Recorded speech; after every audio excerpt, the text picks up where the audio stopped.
ओम नमः सिद्धेभ्यः। नमो अरिहन्ताणं, नमो सिद्धाणं, नमो ऐर्याणं, नमो वज्रायाणं, नमो लोहि सौसाणं। मंगलमय मंगलकरं वीतराग विज्ञान, नमो ताई जाते भई हरिहंतादिमान।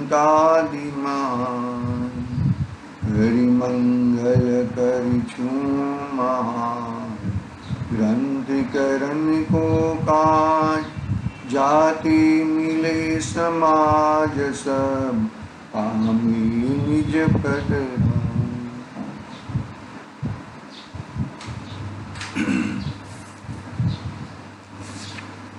जे निज भाव सदा सुखद, निज को करो प्रकाश।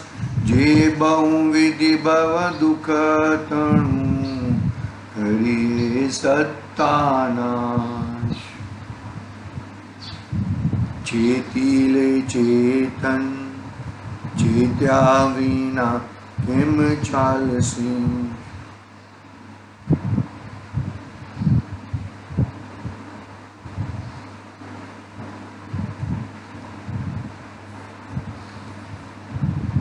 मोक्ष मार्ग प्रकाशक आचार्य कल्प पंडित प्रवर टोडरमल साहब द्वारा रचित महान ग्रंथ अपने सामने विराजमान है। तीसरा अधिकार चल रहा है, संसार का दुख और मोक्ष में सुख। संसार में दुख ही है, दुखों की अवस्था कैसा, किस किस प्रकार का दुख है वो दूसरे अधिकार में बताई, दुखों का कारण भी बताया। यहाँ पर संसार का दुख का मूल कारण मिथ्या दर्शन, अज्ञान और असंयम है। मनुष्य भाव एकमात्र संयम धारण करने के लिए मिला है, न विषय भोगों में भोगने के लिए। विषय भोगों यानी कि 5 इंद्रिय संबंधी और मन संबंधी और ये विषयों के में अंदर झपट्टे मारने के लिए यह जीव मिला है। झपट्टे मारना समझते हैं ना? झपट्टे मारना यानी कि जैसे जो बिल्ली कैसे एकदम शांत दबी पांव से बैठी हुई है, नजर लगा रही है, कितनी शांत दिख रही है बाहर से। वो अपना चिपकली है, घर में चिपकली रहती है, कितनी शांत रहती है, कितनी शांत दिखती है। ऐसा एकदम दबे पांव से जरा भी किसी को मालूम न पड़े और छलांग मारती है। क्या मारती है? छलांग मारती है। ऐसे ही ये जीव विषय इंद्रिय को तृप्त करने के लिए, इंद्रियों को वो करने के लिए वो झपट्टे मारता है, झपट्टे मारता है, दौड़ा जाता है, दौड़ा जाता है। इधर हम भोजन के लिए लाइन में खड़े हैं तो क्या क्या लग रहा है आपको कि ये सब दुखी हैं? नहीं, देखो भोजन करना वो नहीं है, भोजन तो करना चाहिए, भोजन है, नहीं है ऐसा नहीं है, लेकिन दुख दुख है। भोजन करना, भोजन मुझे चाहिए, वो दुख है, वो मैं बताना चाहता हूं। और भोजन में ये चाहिए, वो चाहिए, ये चाहिए, वो चाहिए, वो तो ज्यादा दुख है।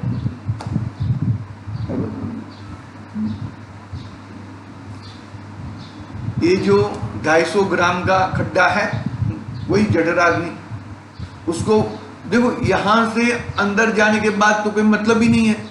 यहां से अंदर जाने के बाद तो यहां तक ही टेस्ट रहता है, जिह्वा तक, यहाँ पे टच हुआ, बाद में अंदर तो गया। तू भी इस प्रकार के भोजन करेगा, ये चाहिए, वो चाहिए, वो चाहिए, ये चाहिए। ये जो बारदान है वो बारदान बिगड़ेगा चलेगा, लेकिन ये टेस्ट चेंज नहीं होना चाहिए मेरा। रसना इंद्रिय है ना। अरे लेकिन अंदर जाने के बाद गड़बड़ होती है ना भैया, यूरिक एसिड बढ़ जाता है,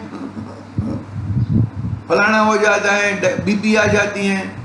भोजन को इस तरह भोजन लेना चाहिए कि ये बारदान निरोगी रहना चाहिए। इंद्रियों के माध्यम से इंद्रियों को, रसना इंद्रिय को पुष्ट करोगे तो दूसरी इंद्रिया, तो बाकी सब प्रॉब्लम आ जाएगा। बहुत सारी चीजें हो जाती है भैया। देखो, और यहाँ पे तो और विषय है, यहाँ पे तो विषय दूसरा आने वाला है। यहाँ पर तो ये विषय आने वाला है कि यदि तुम इंद्रियों को पुष्ट करने से, इंद्रियों को मजबूत बनाने से तुम्हें ज्यादा सुख मिल जाएगा, ऐसा नहीं है। यदि तुम्हें इंद्रियों को पुष्ट करना है ना, तो तुम ज्ञान दर्शन का व्यापार ज्यादा करो।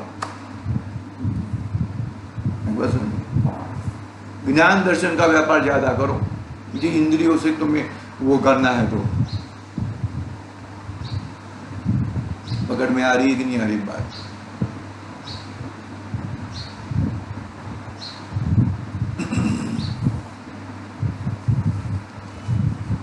बात को अच्छी तरह से, शांति से इस चीज को ग्रहण करनी चाहिए हमें, और बहुत मजबूताई से इसको पकड़ना चाहिए। देखो,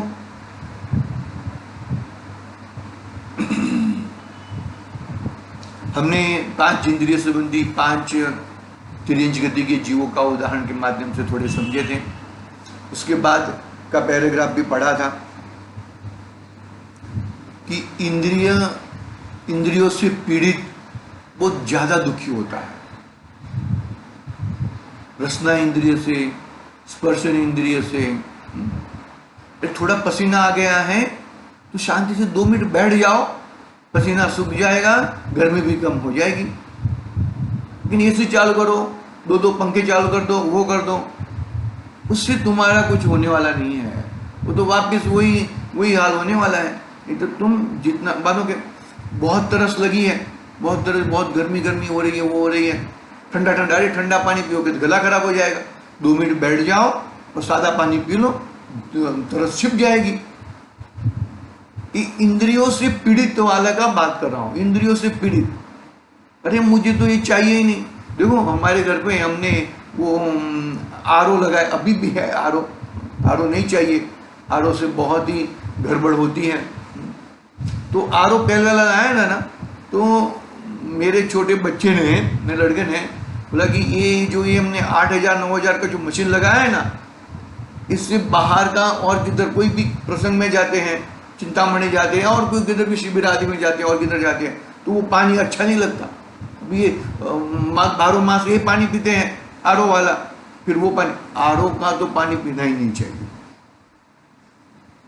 पीना ही नहीं चाहिए। यदि चाहिए ना, तुम उसको लगे तो तुम्हारे जितना चाहिए ना पानी, इतना छान के अच्छी तरह से फटकड़ी घुमा के, एक बार चाहिए तो बॉईल कर लो, उबाल के ही पानी पीना चाहिए। वही एक है अपना 24 घंटे की मर्यादा के अनुसार। ठीक है, बात जरा अपनी दूसरी जगह पे चली गई। यहाँ पे इंद्रियों के कारण बहुत पीड़ित हो रहा है, और उसको कैसे मजबूत करूं, कैसे उसको अच्छा करूं, कैसे वो करूं, वो निरंतर वो देखते रहता है। देखो, हाँ, इस प्रकार ज्ञानावरण, दृष्टावरण के क्षयोपशम से हुआ इंद्रिय जनित ज्ञान है, वह मिथ्या दर्शन आदि के निमित्त से इच्छा सहित होकर दुख का कारण हुआ। मतलब दुख का कारण इंद्रिया भी नहीं है, दुख का कारण ज्ञान दर्शन भी नहीं है। कम ज्ञान है, ज्यादा ज्ञान है, नहीं। देखो, मिथ्या दर्शन के निमित्त से, यानी कि उस उल्टी श्रद्धा के निमित्त से इच्छा सहित होकर इच्छा सहित इंद्रियों को मैं पुष्ट करूं, इंद्रियों को पुष्ट करूं, ये करूं, वो करूं, ऐसा इच्छा सहित होकर दुख का कारण हुआ। अभी आगे बताएंगे। देखो,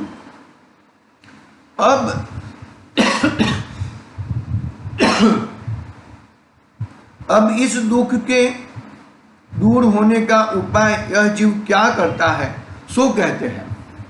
देखो, यह जीव क्या करता है? इस दुख यानी कि इंद्रिय जनित दुख, इंद्रियों वाला दुख, इंद्रियों से सुख मिलता है, इंद्रियों स्वस्थ नहीं है, इंद्रियों खराब है तो दुख होता है, और इंद्रिय को अस्पष्ट करूंगा तो मैं सुखी हो जाऊंगा। ऐसी इस दुख से दूर होने का उपाय जीव क्या करता है?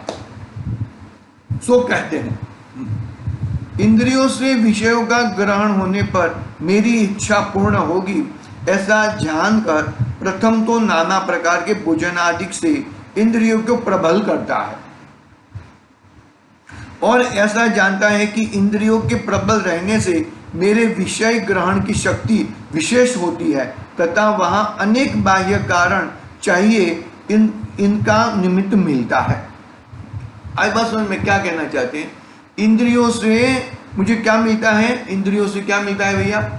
इंद्रियों से मुझे विषय ग्रहण करने की शक्ति मिलती है, इंद्रियों से मुझे सुख मिलता है, इंद्रियों से वो मिलता है। हाँ? इंद्रियों से विषय का ग्रहण होने पर मेरी इच्छा पूर्ण होगी, ऐसा जानकर प्रथम तो नाना प्रकार के भोजन आदि से इंद्रियों को प्रबल करता है, बरोबर है। और ऐसा जानता है कि इंद्रियों के प्रबल रहने से मेरे विषय ग्रहण की शक्ति विशेष होगी। अरे भाई, इंद्रियों की प्रबल रहने से इंद्रिय विषय शक्ति नहीं होएगी, ज्ञान दर्शन पर आएगा आएगा पढ़ते हैं हम। और वहां अनेक बाह्य कारण चाहिए उनका निमित्त मिलता है, और वहां अनेक बाह्य कारण चाहिए उनका निमित्त मिलता है। हाँ, बाहर मतलब इंद्रिय अस्पष्ट है तो बाहर जा सकते हैं, वो कर सकते हैं, हाँ, जो भी घूम सकते हैं, फिर सकते हैं। तो क्या है? बाह्य कारण चाहिए उनका निमित्त मिलता है। ठीक है,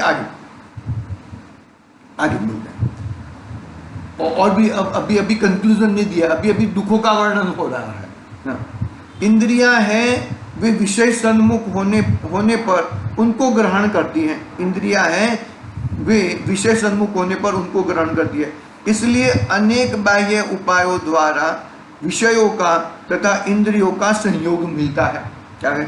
इसलिए अनेक बाह्य उपायों द्वारा विषयों का तथा इंद्रियों का संयोग मिलता है। नाना प्रकार के वस्त्रादि का, भोजनादि का, पुष्पादि का, मंदिर आभूषण आदि का तथा गान वादिंत्र आदि का यो संयोग मिलाने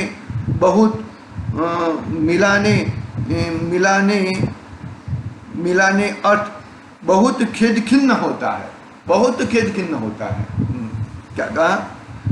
देखो क्या कहता है, मंदिर यानी कि मंदिर का मतलब अपना श्री जी विराजमान है वो मंदिर की बात नहीं है। मंदिर यानी कि अपना घर, एक घर भी एक मंदिर है ना, घर भी एक मंदिर की तरह होना चाहिए, और भोजन भी इस तरह होना चाहिए कि ये जो है ना, ये बारदान बीमार ना हो जाए। देखो, ज्यादातर भोजन अपना ऐसा होना चाहिए कि वो भोजन से और कुछ गड़बड़ ना हो जाए। ऐसा ज्यादा तीखा खाने से, ज्यादा गर्म खाने से छाले हो जाते हैं, ज्यादा और कुछ खाने से आंखें बिगड़ जाती है, कान बिगड़ जाते हैं। हाँ, ये लाइनें, बहुत तेल वगैरह खाने से ये लाइनें चौकअप हो जाती है, कोलेस्ट्रॉल बढ़ जाता है, बीपी आ जाती है। हाँ, हाँ, ये सब हो रहा है ना। तो ये सब किससे कारण होता है कि तुम भोजन में ऐसे पदार्थ को यूज करते हो ज्यादातर। देखो नॉर्मल, देखो ये जो है ना, मैं बताऊं आपको, जरा थोड़ी बात है, सुन लेना जरा। ये जो अपने ये है ना, कौन हीरोइन लोग वगैरह, वो तेल की मात्रा में आपको बताऊं, 1 किलो तेल में पूरा महीना चलाना, और हमारे घर में मिनिमम 5 से 6 किलो तेल चाहिए। क्या होएगा फिर? क्या होएगा आप सोचो। 1 किलो तेल में पूरा, वो हीरोइन होती है, वो जो हीरो जो भी रहता है उनका वो परिवार रहता है, और बाकी सब भी वो काम वाले भी रहते हैं, वो भी खाना खाते होंगे ना। इस तरह का ही खाना खाने का, अब अभी सोचो, अभी आप घी और, अरे भाई तुम खाने पे इतना इतना क्यों रोक, अरे भाई खाने पे रोक नहीं लगा रहे हम, तुम्हारा एक तो यहाँ पे पचन करने की शक्ति होनी चाहिए ना, पचन करने की शक्ति नहीं है और तुम कुछ भी खाते जाओगे तो ये बारदान तो बड़ा बीमार होने वाला ही है। पकड़ में आ रही कि नहीं आ रही बात?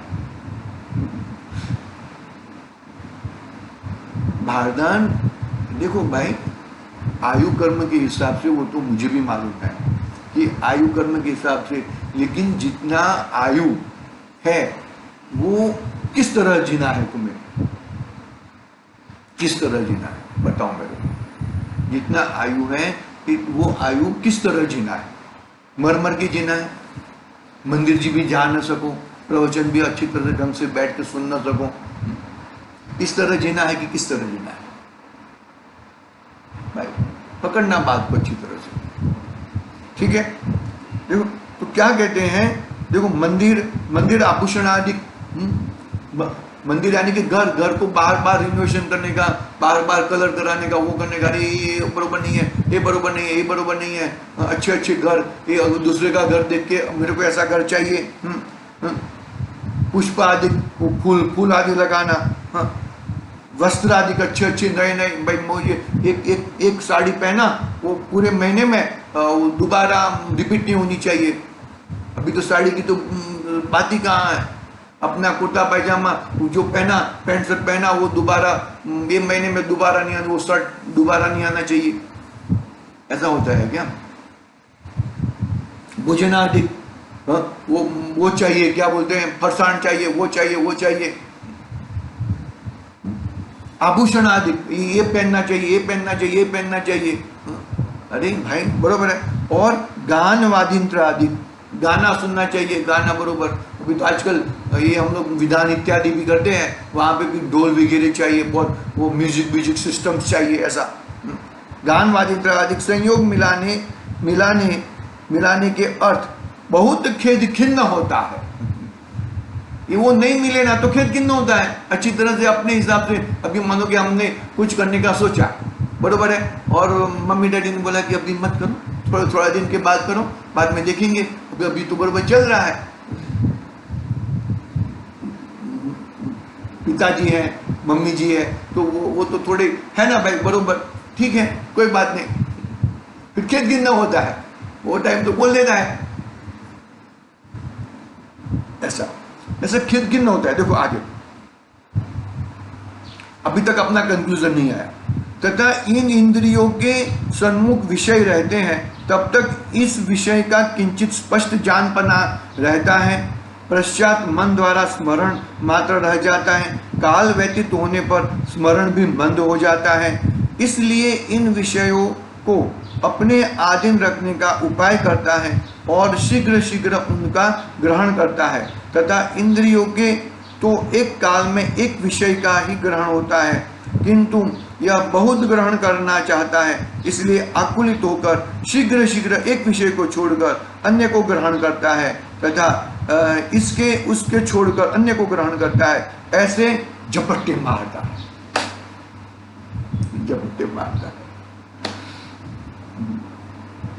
भाई झपट्टे मारना है तो अपने ज्ञान दर्शन आदि, अपने गुण में, अपनी वस्तु में मारो।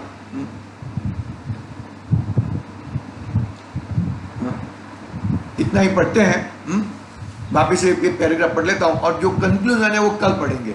आप भी थोड़ा हो सके तो पढ़ के आना। और ये कंक्लूजन क्या है कि भाई तुम जितना ज्ञान दर्शन बढ़ाओगे, तुम्हारा ज्ञान का इतना मन जो जाना है वो उसको बार बार उसको चिंतन करोगे तो ही तुम्हारा कल्याण होगा। देखो वो आएगा, वो कल ही आने वाला है, आज नहीं हो पाएगा। देखो, इन इंद्रियों के सन्मुख विषय रहता है, इन इंद्रियों के सन्मुख विषय रहता है। मानो कि अभी चक्षु इंद्रिय है, चक्षु इंद्रिय के सामने कर्ण इंद्रिय के सामने, रसना इंद्रिय के सामने, स्पर्श इंद्रिय के सामने विषय यानी कि पदार्थ, विषय सन्मुख विषय रहता है। तब तक उन विषय का किंचित स्पष्ट जान पना रहता है। पश्चात बाद में मन द्वारा स्मरण रह जाता है। मानो कि शादी हो गई, शादी बहुत बढ़िया हो गई, हो गए, वो तो सामने प्रत्यक्ष थी। फिर 1 साल के बाद अरे वो तो बहुत बढ़िया, फिर क्या करते हैं हम लोग, वो एल्बम पढ़ते हैं, एल्बम देखते हैं, फिर वो वीडियो देखते हैं, वो रिपीट करते रहते हैं ना। तो वो रिपीट करने का मतलब क्या है कि ज्ञान दर्शन तुम बढ़ाओ। ज्ञान दर्शन बढ़ाओगे तो तुम्हें इंद्रिय जनित जो दुख है वो दुख नहीं भाषित होएगा, ज्ञान तुम्हें प्रत्यक्ष दिखेगा, ऐसी बात है। काल व्यतीत होने पर स्मरण भी मंद हो जाता है, इसलिए इन विषयों को अपने अधीन रखने का उपाय करता है और शीघ्र शीघ्र उनका ग्रहण किया करता है। तथा इंद्रियों के तो एक काल में एक विषय का ही ग्रहण होता है, किंतु यह बहुत ग्रहण करना चाहता है, इसलिए आकुलित होकर शीघ्र शीघ्र एक विषय को छोड़कर अन्य को ग्रहण करता है तथा उसे छोड़कर अन्य को ग्रहण करता है। ऐसे झपट्टे मारता है, ऐसे झपट्टे मारता है। बहुत ही झपट्टे मारना, वो करना क्या होता है, कैसे होता है, देखना चाहिए हमें। अच्छी तरह से हमें देखेंगे, इसका हम देखेंगे, आगे की बात करेंगे। झपट्टे मारना यानी कि खींच लेना अपने प्राण और सामने वाले के प्राण, कुछ भी हो जाए मुझे ये चाहिए, ऐसा होता है। देखेंगे हम आगे की बात देखेंगे। ओम नमः सिद्धिव्याय। जावाणी